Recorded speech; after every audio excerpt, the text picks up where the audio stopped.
What's up, brosifs and lady brosifs? I decided to do one more editorial before the two spoopy scary reviews I'm working on for October. The gameplay in the background is going to be a match of the MOBA that was released on the PS3, PS4, and Vita a while ago for free, Invoker's Tournament. It has nothing to do with anything. So anyway, this video is focused on a question I asked myself the other day while thinking about why there seems to be such a fear of big game review outlets supposedly being untrustworthy in their reviews.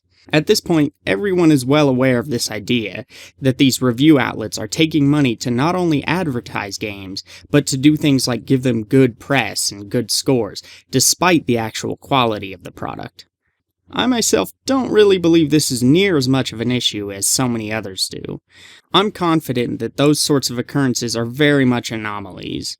But before we get to the actual question I asked myself, let me preface the idea with where I'm coming from. And no, this isn't a video for Gamergate or anti-Gamergate discussion. I'll say that right now. If you want to have that discussion, go have it somewhere else. So, why don't I really believe that rigged reviews in journalism are actually a widespread issue? Well, I've heard accounts that say contrary, plenty of them. And I've also learned over the years how the big review outlets do their thing, and how their power structure is built. Honestly, though, it's mostly because I've grown to trust a few select big-name people in the review space, some of which were once working for bigger outlets but have since moved to a place where they could freely talk about any unsavory things that these companies might have made them do. If such things actually existed. Sure, there's something to be said for the idea that they might not want to sully their names by admitting that they did fake reviews, rigged editorials, or embellished journalism. But I'm choosing not to believe that that's the case. I'm choosing to believe they're honest people. If anyone has a problem with that, this video probably isn't for you. So two of the writers/journalists that I trust are Colin Moriarty and Greg Miller. I trust Colin and Greg despite them hailing from Ignoramus Incorporated or whatever dumb name the 12-year-old brats have come up with this week. And while I think some of the articles are a bit clickbaity, I trust IGN as a whole as well. Colin is clearly smart and a proud guy who in all likelihood would refuse to partake in or turn a blind eye to corrupt journalism and criticism. It seems to me that his political beliefs would eat away at him if he was part of such a problem. And Greg seems way too fun-loving to want to waste his time lying for money. Not to mention having a degree in journalism.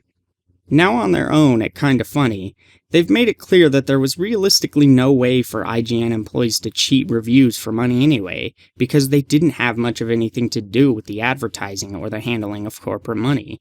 They didn't make loads of money for doing their jobs, and they weren't offered bags of cash to lie to people. They've basically said that the writers and hosts at IGN were paid to cover news, make entertainment, and do reviews. That's it. If that's what they say, then I trust them. And I trust that they're smart enough not to be manipulated by any glamorous treatment game publishers might have bestowed upon them during conferences or business trips. I also trust people like Total Biscuit or Adam Sessler. It's a shame that Mr. Sessler is no longer in the games media, because he was easily one of, if not, the best in my opinion. Sure, the reviews at X-Play weren't to really be taken seriously, but his work at Rev 3 Games was absolutely superb. The thing is, all of these people have been either directly or indirectly accused of essentially taking bribes at one time or another, and never once do I believe it actually happened. And please keep in mind, by the way, that I'm kind of oversimplifying things here. It's not really technically fair to put everything these people do under the single banner of games journalism. They're part of the games media, but only a portion of what they do is journalism. And even within that, there are several subsections of writing being done that honestly should be given their own separate due respect. For example, technically everything I do on this channel would fall under the banner of editorial. They're all opinion pieces that I like to support with a basis of fact. But my reviews are usually more about criticism of a game as a whole, whereas my editorials could be about any number of topics, big or small. The point is, if I tiptoed around and detailed every piece of games media that I'm referring to, the point that I'm trying to make here would quickly get lost in the shuffle, and this would end up being a novel rather than a small editorial. With that out of the way though, let's start to dig in a bit further. Obviously, to an intelligent consumer, the content of a review is completely separate from the score. to an intelligent consumer, the score doesn't even matter. It's not that I don't think games can be scored fairly. I think a general consensus on a score within the game's criticism community could be met in a way similar to how theories are supported by consensus in the scientific community. I know that at least some review outlets do have their scores and articles reviewed by several peers within the company before the actual article gets posted. But I'm more talking about a widespread consensus across games media in general, from the most esteemed and professional people in that field. Now, don't get that idea of more academic consensus confused in any way with aggregate scoring systems like Metacritic. I definitely do not think Metacritic is the proper way to come to a consensus on scores. It misleads people, dilutes ideas, isn't agreed upon by professionals, and perverts the intentions of a review. As such, I don't think it has any real use, nor does it even deserve to exist, let alone with the amount of power it has. That being said, do I think the scores would be useful even if they were agreed upon by a collection of peers as in the scientific community? Not really. Honestly, scores will never be terribly useful. Or I guess I should rephrase that. The negative effects of using scores will always outweigh the positive benefits.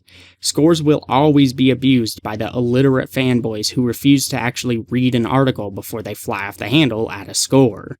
Eventually, every score will always cease to be shorthand for beginning a conversation about a topic in question, and will always end up being the centerpiece of rhetorical, quote-unquote, discussions instead. To step back and look at Metacritic one more time for a second, it really is an issue that said review aggregate site has such power. Metacritic removes any context from the score. It incentivizes minimal nuance in conversation. It chooses its own summary for the scores it's averaging out. It weighs each score differently. And yet it has complete control over how weighted each score is, and doesn't feel the need to reveal how or why these weights are chosen. And yet, despite these terrible issues, Metacritic has immense sway and influence in the games industry, and that influence is only growing. To varying degrees, they can control whether development studio employees get a much-deserved bonus after years of toiling away on a project. They can help direct trends in the industry at large. They can end game series, get future projects canceled, influence who stays with the development team and who gets let go, and they can even dictate whether a team or studio gets to stick around. Let me repeat that. In a worst-case scenario, they could potentially get a sequel to a perfectly great game canceled, get the entire studio dissolved, and put dozens of people out of work just by how they collect and manage their reviews. They have all of this power in the palm of their hands, simply by weighing review scores differently and choosing which reviews are included in their aggregation. Publishers use these scores as a rather important factor in how they do business. These scores are becoming increasingly important to them, which means development is potentially leaning further and further away from what matters. Metacritic has become a great excuse for publishers to do really foolish things. So I can hear you saying, what in the heck was the thing you were talking about in the beginning that has you wasting so much of our time? What's your point? Well, what I was curious about is this. Intentional or otherwise, I wonder if some reviewers might be kinder to games from devs or studios that they believe are worth keeping around. Is it possible that some reviewers are afraid of their power, and as such might be kinder to game series or studios that they may want to see get another chance?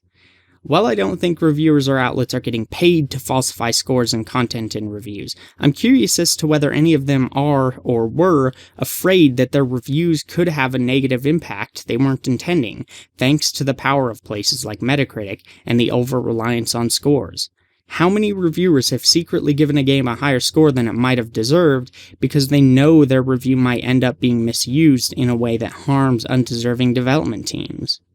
I personally wouldn't consider this in any way the same thing as lying about a game's quality for personal monetary gain. It's still definitely not really professional journalism because it's misleading consumers, but it comes from a place that's at least genuinely understandable. How would anyone react if they knew their honesty might end in good people who've done good work losing their chance to do even better next time? It's a difficult decision. So I posed this series of questions to everyone else. Do you think reviewers might be extra kind to games because they don't want to hurt good developers or a good studio? If so, how often do you think it happens, and would you consider it a serious problem if it did happen regularly? Do you think they do it intentionally or maybe subconsciously? Is it a behavior you can understand, or do you think it's just as bad as faking criticism for money? What do you think needs to be done about the excess power aggregate score websites like Metacritic have to lessen the potential negative effect they have? Think on it, discuss it in the comments below, as long as it doesn't turn into Gamergate nonsense, and I'll see you guys next time.